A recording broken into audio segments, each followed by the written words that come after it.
Sometimes in the quiet of the evening, a leader sits alone at the desk and feels torn in two directions. On one side, there is the urge to step in, to correct, to fix, to make sure nothing goes wrong.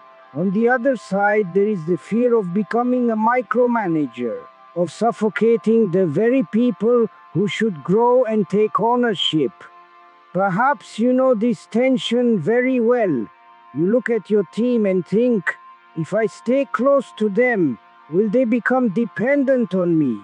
If I give them space, will they feel abandoned or overwhelmed? With junior colleagues, you wonder how much you should do with them. With senior colleagues, you are unsure how much guidance is still needed and how much you should simply trust. This is not a sign that you are a bad leader.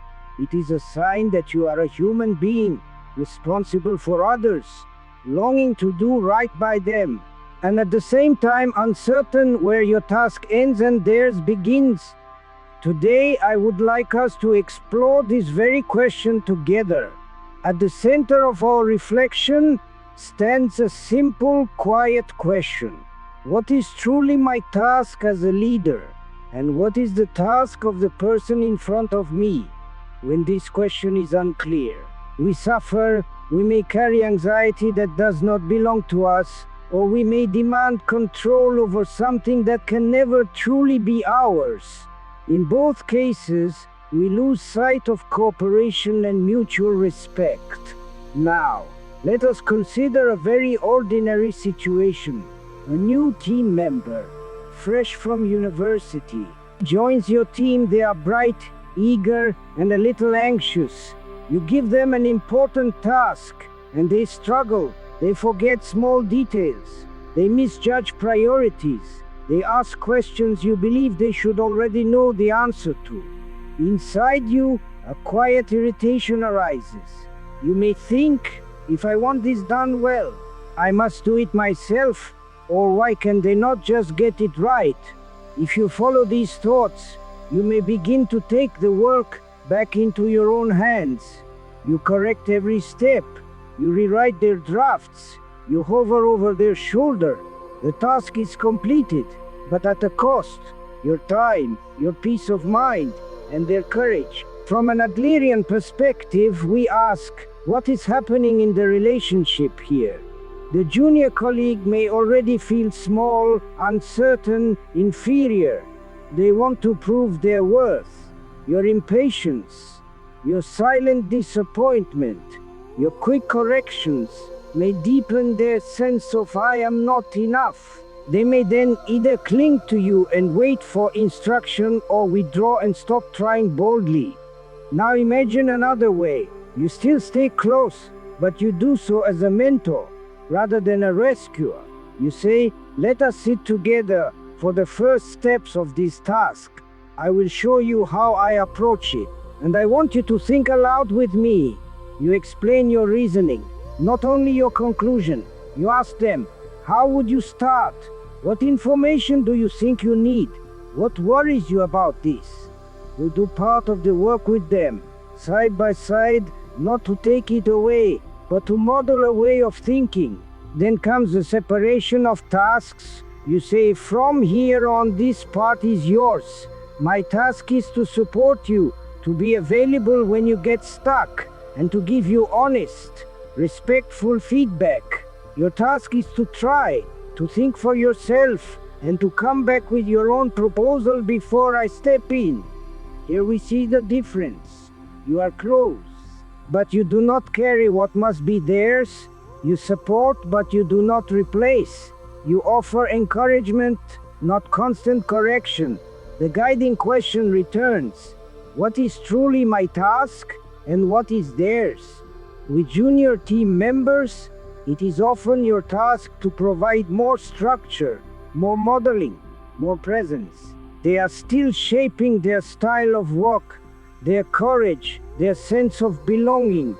If they receive only criticism, they may build a lifestyle of fear and avoidance.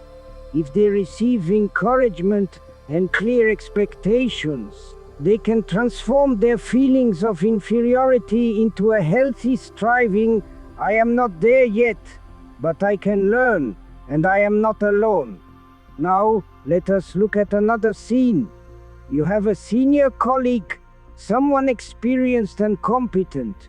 They know the domain, they know the customers, they have their own rhythm. Yet you notice something is not working.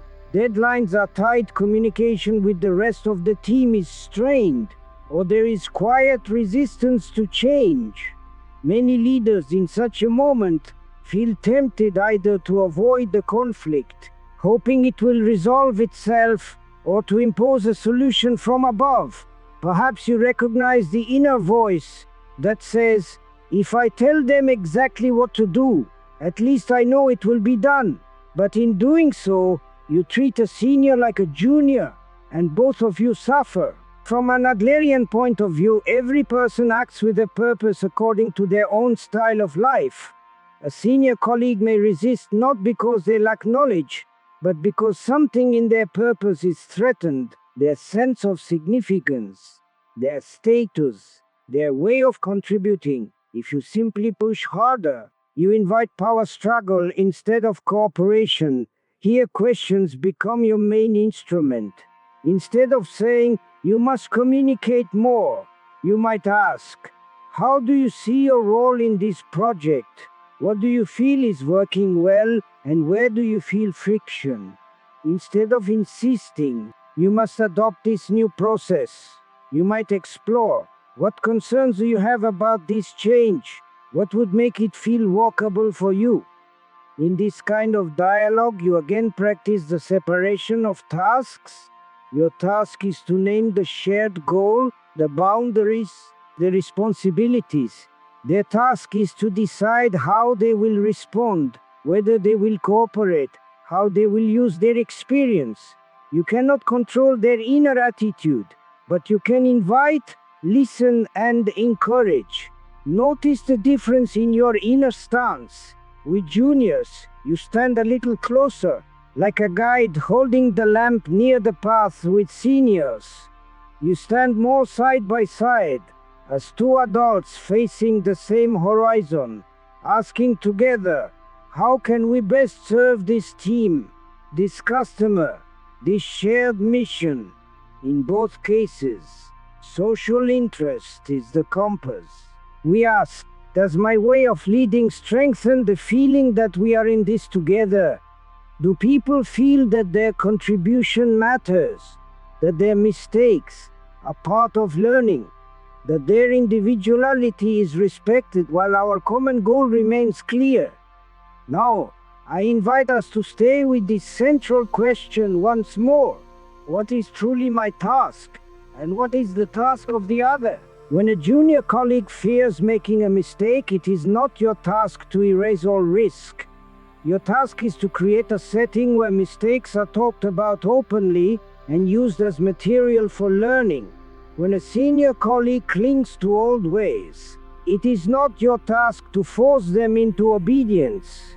Your task is to represent the needs of the team and organization clearly, and invite them to bring their maturity into a new form of cooperation. You may ask, how do I begin to practice this in my daily life? Let us make it very small and concrete. In the coming days, you might choose one conversation with a junior team member and say to yourself beforehand, today I will show the first step, then deliberately step back and let them try. I will count the times I feel the urge to take over, and instead I will ask, what would you do next? This is a small experiment in courage, both for you and for them. With a senior colleague, you might try another experiment. Choose one topic where you usually give direct instructions, and replace that with 3 genuine questions. For example, what do you see as the key risk here? Or, how would you approach this if you were fully in charge?